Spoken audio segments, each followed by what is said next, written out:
Hi everyone, my name is Emily Vang and I'll be talking about Asian immigration based on Chapter 2 and the other readings. So, Asian migration to the United States has occurred for decades from countless Asian countries.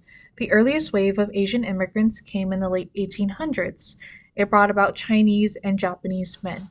These men sought a life in America for work opportunities. Many times, these men had wives and children back home who they would send money back to. In the decades that followed, there were many laws and quota systems that barred immigrants from Asian countries, and we still see those restrictions today. Even though the majority of immigrants back then and today are coming here for better work opportunities, the government heavily criminalizes them.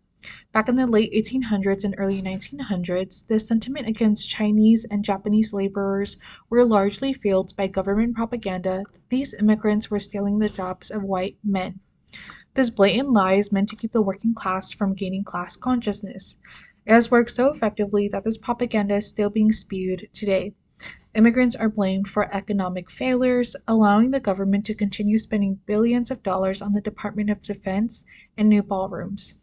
This strong anti immigrant sentiment has resulted in many hate crimes against perceived immigrants today, such as the ICE abductions happening in Minneapolis. In Minneapolis, there is a large population of Hmong people. These Hmong people migrated to the USA as refugees of the Vietnam War.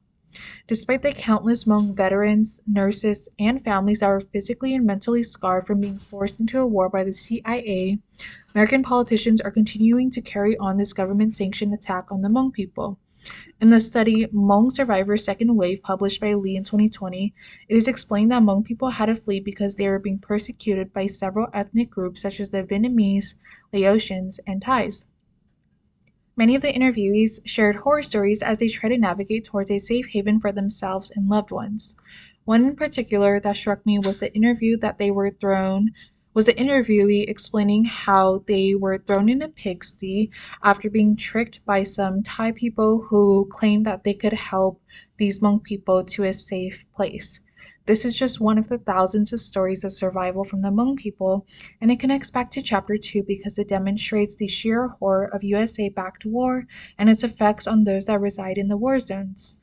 After being deemed an ally of the USA, these Hmong people could no longer safely reside in places that were once home to them.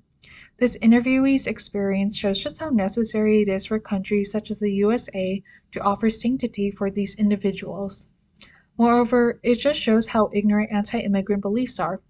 It is outrageous that a group of people who were living peacefully until the USA forced them to become their soldiers are now having their citizenships questioned by fellow Americans, subjected to public humiliation and violence by ICE agents, and pinned as the root of all failures in America by our government. Recently, Laos was declared one of the countries with full travel bans, again mirroring the countless travel bans enacted throughout American history.